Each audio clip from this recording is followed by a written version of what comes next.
إن الحمد لله نحمده ونستعينه ونستغفره ونعوذ بالله من شرور أنفسنا وسيئات أعمالنا من يهده الله فلا مضل له ومن يضلل فلا هادي له وأشهد أن لا إله إلا الله وحده لا شريك له وأشهد أن محمدا عبده ورسوله يا أيها الذين آمنوا اتقوا الله حق تقاته ولا تموتن إلا وأنتم مسلمون يا أيها الناس اتقوا ربكم الذي خلقكم من نفس واحدة وخلق منها زوجها وبث منهما رجالا كثيرا ونساء واتقوا الله الذي تساءلون به والأرحام إن الله كان عليكم رقيبا يا أيها الذين آمنوا اتقوا الله وقولوا قولا سديدا يصلح لكم أعمالكم ويغفر لكم ذنوبكم ومن يطع الله ورسوله فقد فاز فوزا عظيما أما بعد فإن أصدق الحديث كتاب الله وخير الهدي هدي محمد صلى الله عليه وسلم وشر الأمور محدثاتها وكل محدثة بدعة وكل بدعة ضلالة وكل ضلالة في النار. Nous en sommes au verset 232 de sourate Al-Baqarah. أعوذ بالله من الشيطان الرجيم وإذا طلقتم النساء فبلغن أجلهن فلا تعضلوهن أن ينكحن أزواجهن إذا تراضوا بينهم بالمعروف ذلك يوعظ به من كان منكم يؤمن بالله واليوم الآخر ذلكم أزكى لكم وأطهر والله يعلم وأنتم لا تعلمون. Et quand vous répudiez vos épouses et que leur délai expire, que leurs tuteurs ne les empêchent pas de renouer avec leurs anciens époux s'ils s'agréent l'un l'autre de manière convenable. Voilà qui servira d'exhortation à celui d'entre vous qui croit en Allah et au jour dernier. Ceci est plus décent et plus pur pour vous. Allah sait, alors que vous ne savez pas. Ce discours s'adresse aux tuteurs de la femme divorcée par un divorce qui n'est pas triple et définitif. Lorsqu'elle sort de la période de viduité et que son ex-mari veut reprendre avec son accord le mariage avec elle, aussi il n'est pas permis à ses tuteurs, qu'il soit son père ou autre, de l'en empêcher par rancune contre son ex-époux, qui l'avait répudié une première fois. Allah subhanahu wa ta'ala rappelle que celui qui croit en Allah et au jour dernier ne peut empêcher celle qui veut revenir vers son ex-époux de le faire, car cela est plus utile, plus avantageux et plus convenable pour eux que ce que pense le tuteur en empêchant la femme de revenir vers son ex-époux. S'il pense que l'intérêt de la femme est de ne pas revenir vers son ex-époux, alors Allah Ta'ala lui a dit « Allah sait et vous ne savez pas ». Donc, dans ce verset, il y a l'ordre au wali, au tuteur, de ne pas empêcher la femme de se remarier avec celui qui l'avait répudié. D'ailleurs, ce verset prouve qu'une femme ne peut pas se marier sans wali, sans tuteur, et qu'il est indispensable qu'il y ait un tuteur dans le mariage, car si ce verset interdit au tuteur d'empêcher la femme voulant revenir vers son ex-époux de le faire, cela veut dire qu'il a le pouvoir de l'interdire, qu'il a le pouvoir de s'opposer à cela. Cela prouve donc que la femme ne peut pas se marier sans l'autorisation du tuteur. D'ailleurs, le messager d'Allah sallallahu alayhi wa sallam a dit: la femme ne peut donner en mariage une autre femme, ni se donner elle-même en mariage, car c'est la fornicatrice qui se donne elle-même en mariage. Car c'est la fornicatrice qui se donne elle-même en mariage, c'est-à-dire toute femme qui ne se marie pas avec un tuteur, elle est fornicatrice.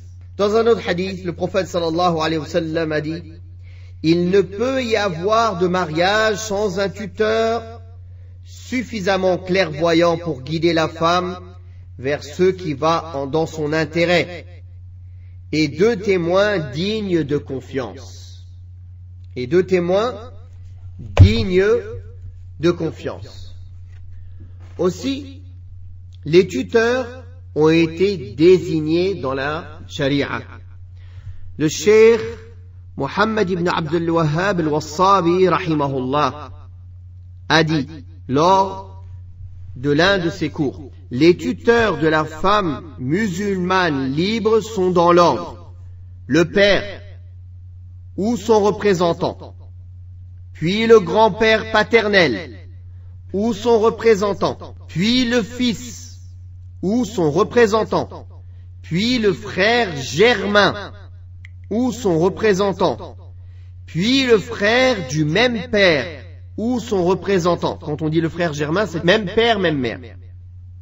Puis après le frère du même père, même mère ou son représentant, vient le frère de même père ou son représentant, puis l'oncle paternel germain ou son représentant, puis l'oncle paternel de même père ou son représentant, puis le cousin germain, le fils de l'oncle paternel germain ou son représentant, puis le cousin fils de l'oncle paternel de même père ou son représentant, puis le dirigeant musulman ou son représentant, puis le juge musulman ou son représentant. Vous verrez dans tout cela qu'il n'y a aucun homme du côté de la mère, c'est-à-dire l'oncle maternel, le frère de même mère, tout cela, ils ne peuvent pas être tuteurs.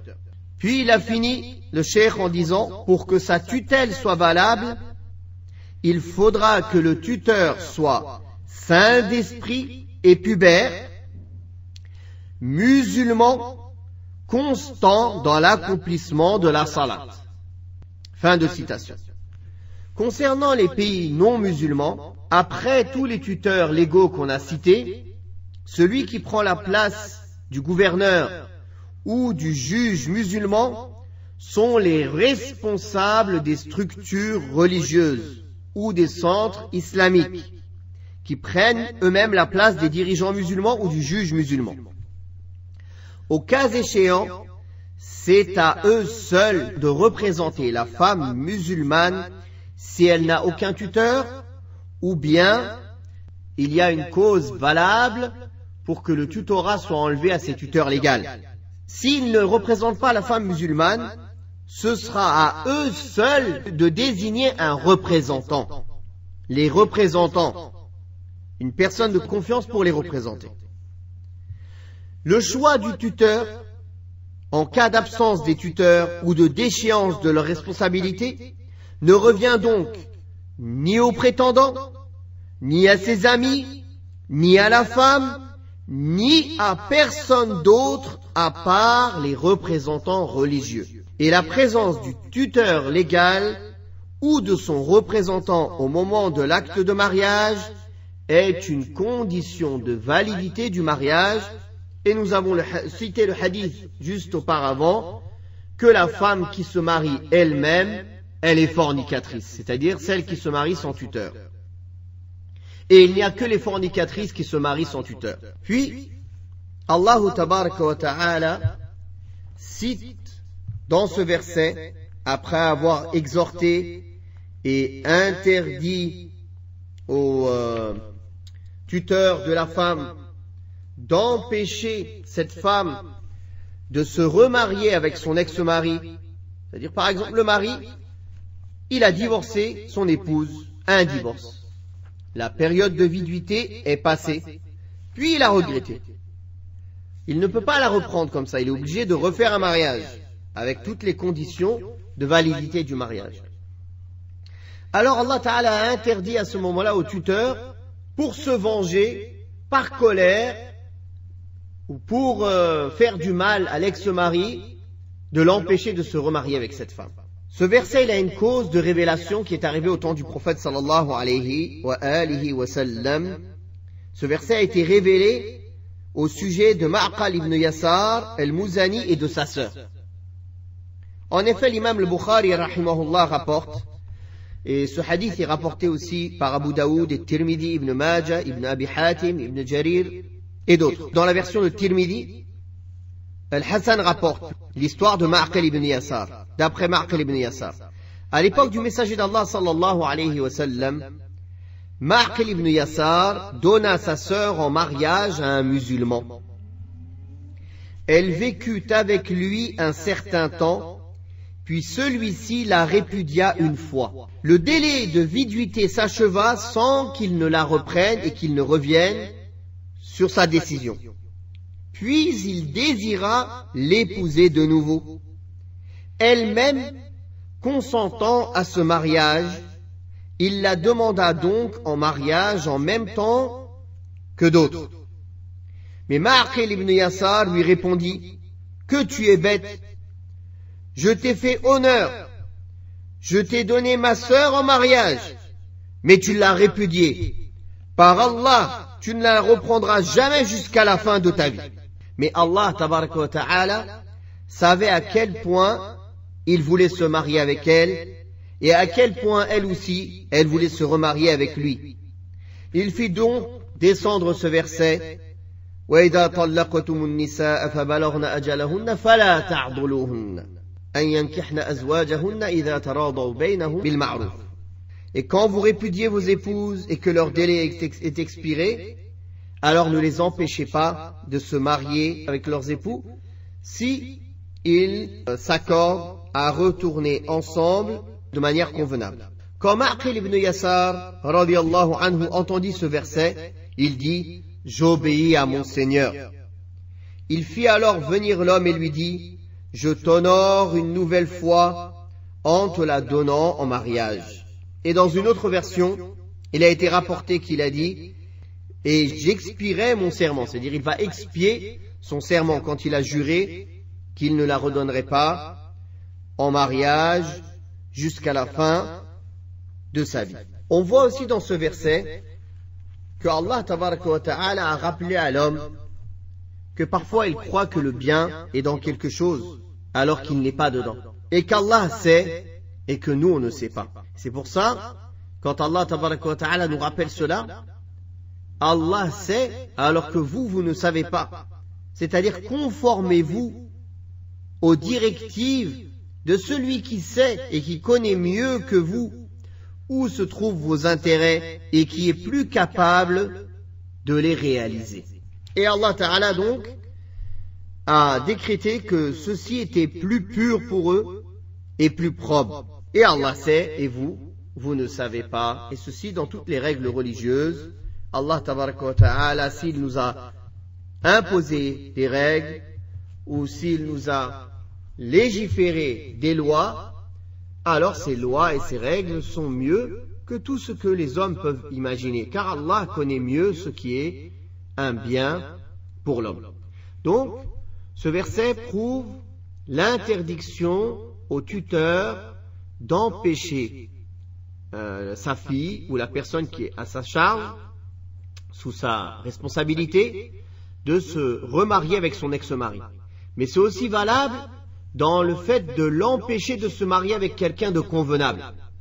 Si une personne qui craint Allah, qui a les qualités, le caractère et le comportement qu'il faut, et que le tuteur ne voit pas d'objection réelle en vérité à empêcher le mariage avec cet homme, c'est-à-dire qu'il montre qu'il est capable de se marier avec sa fille, qu'il a les capacités de subvenir à ses besoins, qu'il est quelqu'un d'honnête, de correct, sa religion est bien, son comportement est bien, alors il n'a pas le droit d'interdire à sa fille de se marier avec cet homme si elle agrée ce mariage, si elle aime ce mariage et elle veut se marier avec lui.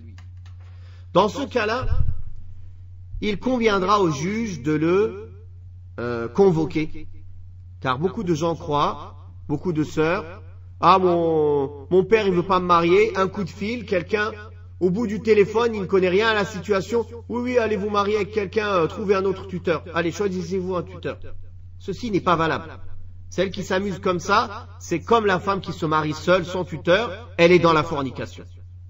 Il faut que le juge musulman, obligatoirement, il convoque le père, il convoque la fille, il convoque les témoins, il écoute de chacun. Il ne peut pas se permettre de prendre une décision comme ça, juste sur le témoignage d'une fille ou d'un homme qui veut absolument se marier avec elle. On ne sait pas s'ils sont des menteurs ou bien s'ils ont caché une partie de la vérité, sans écouter la version du père. Imaginez-vous ici, vous avez une fille, et du jour au lendemain, vous apprenez que sans votre accord, elle est partie, je ne sais où sur terre avec un homme. Comment vous pouvez dormir tranquille la nuit? Comment alors? Il y a des femmes aujourd'hui qui font subir ça à leur père, à leurs frères, à leurs proches, juste parce qu'elle a été éprise d'un homme. Elle est aveuglée par son amour passionnel, elle n'écoute personne. Alors, le juge musulman, il ne va pas enlever le tutorat d'un homme comme ça. Il va le convoquer. Il va convoquer la fille. Il va écouter toutes les versions. Et il va voir si effectivement le père a une raison valable d'empêcher cette fille de se marier avec cet homme. Puis, s'il voit qu'il n'a pas de raison valable, il va le rappeler à l'ordre. Il va le rappeler à l'ordre d'abord. Il ne lui enlève pas comme ça le tutorat d'un coup. Il le rappelle à l'ordre. Il lui demande de craindre Allah. Il lui rappelle ses obligations envers sa fille, etc., etc. Puis après cela, si encore il l'empêche, vient l'étape de faire passer ce tutorat au prochain. De faire passer ce tutorat au prochain. Si ce n'est pas le père ou son représentant, on passe à qui? Au grand-père paternel. Si le grand-père aussi il ne va pas ou il ne peut pas, ou alors lui aussi il ne tient pas à son rôle, alors on passe au fils. Par exemple, si cette femme elle a déjà été mariée, elle a un fils qui est pubère, majeur, musulman. S'il n'y a pas, on passera au frère, à son frère, de même père, même mère, ou à son frère, de même père. S'il n'y a pas, alors à son neveu, le fils du frère de même père. D'abord le fils du frère du même père, même mère. S'il n'y a pas le fils du frère du même père. S'il n'y a pas, on passe à l'oncle paternel germain. S'il n'y a pas à l'oncle paternel du même père. S'il n'y a pas au cousin germain, c'est-à-dire le fils de l'oncle paternel. S'il n'y a pas le cousin de même père. Après tout cela, on passe au juge musulman ou au gouverneur. C'est pas comme on entend maintenant en France ou dans les pays occidentaux où la femme elle sort dehors, l'homme il veut se marier, ah j'ai un copain il va être ton tuteur, d'accord, hop, et après il se marie, et après on ne sait pas ce qu'ils font, et après elle vient pleurer parce qu'elle s'est fait abuser. C'est de sa faute à elle, elle a suivi ses passions et ses désirs et elle est tombée elle-même dans le piège qu'elle s'est fait elle-même, personne ne l'a forcée. Donc, barakallahu fikum, Allah Ta'ala dit dans le Coran, Wallahu ya'lamu wa antum la ta'lamun. Allah sait et vous, vous ne savez pas. Allah sait où il est le bien. S'il a désigné à la femme un tuteur, c'est pour son bien, c'est pour la préserver du mal. Si la femme, elle se marie avec l'accord de sa famille, si demain il y a des problèmes avec son mari, la famille va être derrière elle pour l'aider, pour l'accueillir. Mais si elle en fait qu'à sa tête, il y a certains parents, après ils se déchargent, disent non, maintenant débrouille-toi. Comme tu t'es débrouillé la première fois, débrouille-toi. Elle se retrouve après à la rue, divorcée à la rue avec un enfant, après on entend des quêtes partout. Femme seule, divorcée avec des enfants. Ils sont où ses parents? Ils sont où ses frères? Ils sont où ses oncles? Ils sont où ces hommes qui sont responsables d'elle? De la protéger, de dépenser pour elle, de s'occuper d'elle. Où sont-ils passés? Ils ont une responsabilité terrible devant Allah de laisser une femme comme ça sans s'occuper d'elle. Mais parfois le problème vient de la femme qui a tout fait pour rompre les liens avec ses parents, avec ses frères, avec ses oncles, et après elle se retrouve à la rue parce qu'elle a tout fait pour rompre avec eux et ne pas écouter leurs conseils, qui étaient pour son bien à elle. Alors quoi qu'il arrive, il faut se rappeler, Allah sait et vous ne savez pas. Ce qu'Allah a décrété comme règle en islam, c'est pour le bien de l'humanité. Si par contre on a été touché par le poison et les parasites des pensées autres que les pensées islamiques qui veulent pervertir les pensées de nos femmes et de nos hommes, alors on n'ira pas loin comme ça. Même si on veut habiller ça d'un habit de l'islam. Qu'Allah nous guide et nous réforme. Qu'Allah tabaraka wa ta'ala enseigne à la Ummah sa religion et qu'il nous préserve de tous les égarements. Wallahu ta'ala a'la wa a'lam. Wa sallallahu ala Muhammadin wa ala alihi wa sahbihi wa sallam.